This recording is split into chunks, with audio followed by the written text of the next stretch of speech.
Ya, Assalamualaikum warahmatullahi wabarakatuh. Perkenalkan, saya Kevin Dwi Cahya dari Universitas Politeknik Energi dan Mineral Angkatan Gas. Di sini saya akan melakukan presentasi tentang bagaimana hasil penelitian yang saya lakukan dengan judul Upaya Peningkatan Produk Reaktor 101 berbasis kondisi operasi di Gas Oil Hydro Treating Unit di PTZ. Nah, jadi outline yang akan saya bahas yang pertama ada pendahuluan, metode, hasil dan pembahasan, kesimpulan, dan tanya jawab. Nah, di sini kita akan melakukan pendahuluan. Di situ reaktor adalah suatu perangkat pengolahan di mana tempat berbagai jenis reaksi dapat berlangsung. Di sini reaksi dari reaktor 101 yaitu reaksi hydrotreating yang akan mengalami perlakuan dengan hidrogen yang bertujuan untuk menghilangi heteroatom, yaitu sulfur, nitrogen, dan lain sebagainya. Untuk variabel temperatur, untuk temperatur saluran masuk reaktor adalah yang paling sederhana yang biasa disesuaikan oleh pengguna sesuai dengan jumlah belerang atau nitrogen yang akan dihilangkan dari umpan.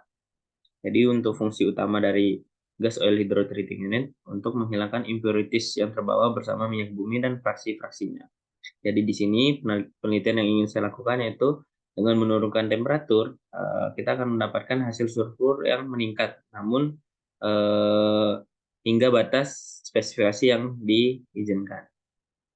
Untuk metode, sini kita akan memulai dengan studi literatur, observasi lapangan, pengumpulan data. Jadi setelah mengumpulkan data selama 2 bulan, kita akan melakukan perhitungan dengan hasil perhitungan. Ketika belum sesuai, kita akan menghitung kembali. Ketika sudah sesuai, kita akan menganalisis hasil upaya peningkatan, kemudian analisis keekonomian, dan terakhir kesimpulan. Jadi untuk proses gas oil hydrotreating unit yang berfokus pada reaktor 101 yang saya lingkari, situ untuk proses flow-nya dari feed gas oil yang akan masuk ke HE itu akan melewati furnace, di mana furnace akan memanaskan untuk menyesuaikan temperatur yang sesuai dengan desain inlet reaktor. Jadi untuk keluaran reaktor akan digunakan untuk memanaskan feed yang melewati HE tadi. Selanjutnya di sini kita akan membahas tentang bagaimana pengolahan data-data. Yang pertama untuk data reaktor yang paling penting itu untuk temperatur inlet.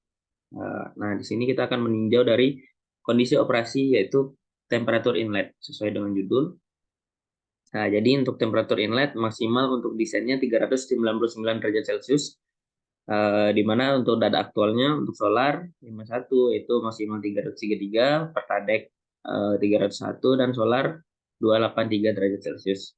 Nah, untuk parameter yang paling penting juga yaitu total sulfur, di mana untuk spesifikasi dari masing-masing produk, yaitu untuk solar 51 di bawah 51 atau sama dengan 50 ke bawah. Untuk Pertadek yaitu dari bawah 301, solar di bawah 2501. Nah, di sini hasil perhitungan dengan menggunakan bantuan grafik dengan memplot-plotkan dari data 2 bulan tersebut untuk reaktor inlet temperatur dengan sulfurnya. Nah, jadi kita dengan bantuan regresi nonlinear polinomial akan mendapatkan persamaan seperti ini. Y sama dengan bla bla bla untuk menghasilkan bagaimana persamaan tersebut menghasilkan setiap penurunan temperatur akan menghasilkan sulfur yang diinginkan. Nah, jadi dengan data tabel di sini, kita akan mendapatkan hasil seperti ini. Di penurunan hingga 310 derajat, itu akan menghasilkan temperatur sebesar 49 sesuai dengan spesifikasi. Jadi untuk penurunan temperatur dari sebelum dan sesudah hingga di 310. Jadi rata-rata penurunan 16,89. Begitu juga dengan Pertadek dengan bantuan regresi polinomial yang setelah sesuai dengan data. Nah, jadi jika tidak sesuai mungkin bisa menggunakan metode regresi nonlinear yang lainnya, pola garis lainnya. Nah, didapatkan data seperti ini dan mendapatkan pengurangan temperatur sebesar rata-rata 12,49. Selanjutnya untuk upaya peningkatan solar yang ketiga itu sama seperti yang tadi, itu juga akan mendapatkan hasil pengurangan reaktor inlet temperaturnya sebesar rata-rata 12,53 derajat Celcius selama 2 bulan. Nah, jadi dari masing-masing penurunan temperatur tadi, kita akan mendapatkan nilai keekonomisan. Kenapa mendapatkan nilai keekonomisan?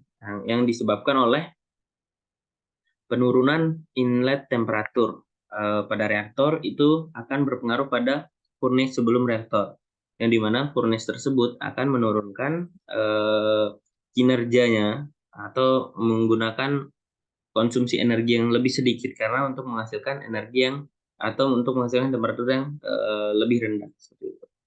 Jadi untuk konsumsi energi dari sebelum peningkatan itu rata-rata dari ketiga produk akan menggunakan 6.669 kcal per jam. Sedangkan setelah upaya peningkatan akan menghasilkan solar 51 per kadek yang kisarannya 3.000 3.400 untuk per kadek 3.181 dan untuk solar 1.792 itu untuk konsumsi energinya setelah dilakukan perhitungan upaya peningkatan. Jadi penghematan energi yang didapatkan untuk solar 51 3.226,74 kcal per jam per kadek 3.487,94 kcal per jam dan solar 4.876,83 kcal per jam. Jadi masing-masing ini akan mendapatkan penghematan energi sebesar ini sehingga konsumsi dari fuel atau bahan bakar pada furnace akan berkurang sehingga kita akan mendapatkan keekonomisan. Untuk kesimpulan, peningkatan upaya proses hydrotreating dengan menurunkan temperatur inlet reaktor sehingga membuat ketiga produk memiliki kandungan sulfur mendekati batas maksimum spesifikasi. Yang kedua, dari hasil perhitungan, upaya peningkatan menunjukkan bahwa pengurangan temperatur inlet dapat dioptimalkan sehingga mendapat kandungan sulfur yang diinginkan, yaitu dengan rata-rata penurunan inlet temperatur solar 51 itu sebesar 16,89 per kadek 12,49 derajat Celcius dan produk solar menurun sebesar 12,53 derajat Celcius. Nah, untuk yang ketiga, penurunan temperatur inlet berpengaruh pada keluaran temperatur dari furnace, sehingga upaya peningkatan yang dilakukan mempengaruhi fuel gas atau bahan bakar yang digunakan untuk menghasilkan temperatur yang ingin dicapai. Sehingga berhasil menghemat total kebutuhan konsumsi energi bahan bakar pada furnace sebelum reaktor sebesar 3.226,74 kcal per jam untuk produk solar 51, 3.487,94 kcal per jam untuk produk per kadek, dan 4.876,83 kcal per jam untuk produk solar. Hingga dari semua data dan penelitian yang saya lakukan telah berhasil sesuai dengan teori dan hasil yang kita inginkan seperti itu. Nah, mungkin sekian dari pembahasan yang ingin saya sampaikan dan dengan tentang penelitian saya. Kurang lebihnya mohon maaf. Mungkin untuk pertanyaan bisa dicantumkan di kolom komentar untuk di YouTube. Dan yang terakhir itu terima kasih atas semuanya. Assalamualaikum warahmatullahi wabarakatuh.